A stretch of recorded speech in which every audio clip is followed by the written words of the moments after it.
तो स्वागत है आपका एक और नई वीडियो में।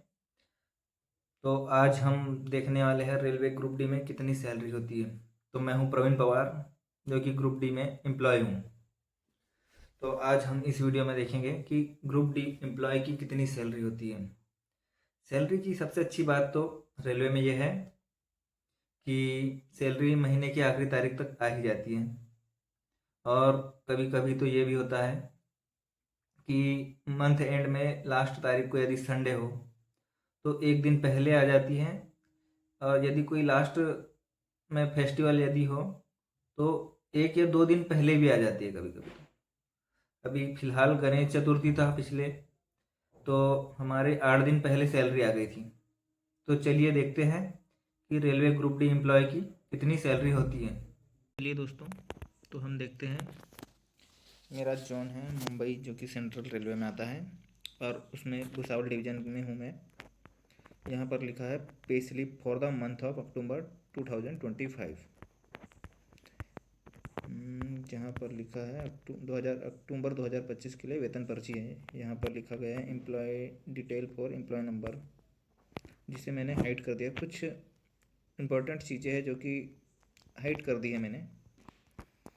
तो मेरा नाम, यहाँ पर नाम लिखा है, मेरा नाम प्रवीण पवार, और उसके नीचे लिखा है डिजिग्नेशन, जो कि ट्रैक मेंटेनर 4 है। और मेरा डिपार्टमेंट है इंजीनियरिंग, और यहाँ पर स्टेशन लिखा हुआ है। और यहाँ बिल यूनिट था, जहाँ आधार कार्ड नंबर था, जो कि मैंने हाइड कर दिया।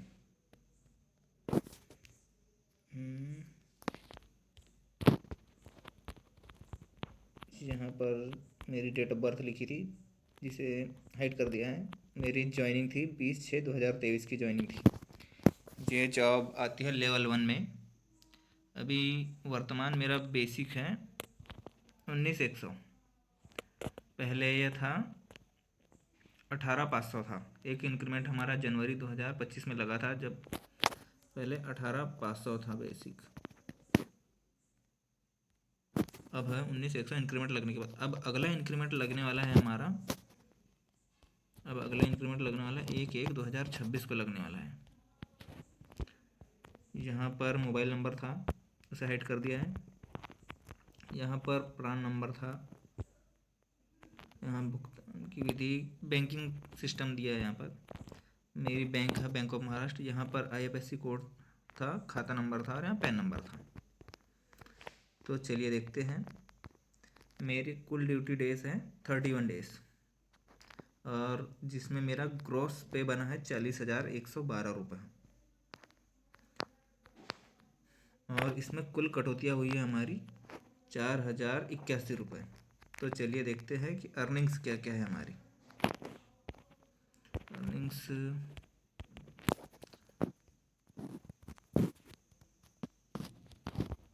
अर्निंग्स है ना। तो मेरा बेसिक पे है 19,100 वर्तमान में, और डियरनेस अलाउंस पहले 55% था, अब 58% हुआ है। तो 58% हुआ है ना।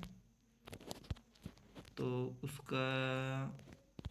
उसका ये एरियर आया है, मतलब ये जुलाई से लागू होता है। ये तो जुलाई से लागू होता है ये DA तो, पर भी अक्टूबर में लगा है, तो जुलाई, अगस्त, सितंबर और अक्टूबर का तो इसमें ऐड होके आ ही गया है। तो हमारा कुल ट्रांसपोर्ट अलाउंस मिला है, जो कि ट्रांसपोर्ट यात्रा करने के लिए जो दिया जाता है, और ट्रांसपोर्ट अलाउंस यह है 1,422 रुपये। और ट्रांसपोर्ट अलाउंस का भी एरियर्स आया है 27 रुपये और 28 रुपये। और नीचे और 27 रुपये आए हैं। और यहाँ पर नाइट ड्यूटी अलाउंस आया है 1,381 रुपये, जो कि कभी कभी नाइट ड्यूटी लगती है। इसका अलाउंस, नाइट ड्यूटी रेलवे में सबसे अच्छी बात यह है कि हम नाइट ड्यूटी करने पर भी अलाउंस मिलता है, नाइट अलाउंस मिलता है। और NH, जो एक नेशनल हॉलीडे रहता है, उस दिन मैंने ड्यूटी की थी, तो उसका 480 रुपये मिला है। और यहाँ 1381 रुपये है। 1381 ट्रैवलिंग अलाउंस, मतलब अपने स्टेशन से 8 किलोमीटर दूरी से 8 किलोमीटर से अधिक दूरी पर ड्यूटी करने जाते हो तो वहाँ पर 437 रुपये मिलता है। और बाइसिकल अलाउंस दिया है यहाँ पर 180 रुपये। और track risk and hardship allowance for trackman 3375। ये अलाउंस सिर्फ ग्रुप डी में ट्रैकमैन की पोस्ट पर ही मिलती है यह अलाउंस, बाकी अन्य अदर पोस्ट वालों को नहीं मिलता है अलाउंस। और हमारे रिकवरीज क्या क्या हुई है चलिए देखते हैं। रेलवे एम्प्लॉय इंश्योरेंस स्कीम में ये 30 रुपये कटे हैं। न्यू पेंशन स्कीम टीयर में 3188 रुपये कटे हैं। इलेक्ट्रिक चार्ज मैंने रेलवे क्वार्टर लिया है तो उसमें बिजली बिल आता है 360 रुपये। और HRO मेंटेनेंस का काटते हैं HRA। पानी आता है उसका 5 रुपये कटता है। और अभी वर्तमान MP में हूँ मैं ड्यूटी, मैं मतलब जहाँ पर ड्यूटी कर रहा हूँ वो MP में है तो MP गवर्नमेंट टैक्स काटती है 208 रुपये। और मैं भुसावल डिवीज़न में हूँ तो भुसावल डिवीज़न कर्मचारी कल्याण कोष वो काटती है 100 रुपये, उसका वो कल्याण कोष का है। तो यहाँ हमारी ग्रॉस सैलरी बनी है 40,111 रुपये।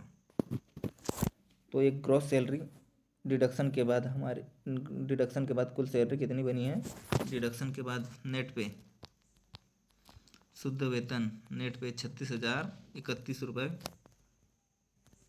कुल सैलरी 36,031 रुपये जो कि नेट सैलरी बनी है। तो चलिए दोस्तों, आज की वीडियो को यहीं समाप्त करते हैं। आप भी तैयारी करते रहिए, लगे रहिए। पैसा ही पैसा होगा।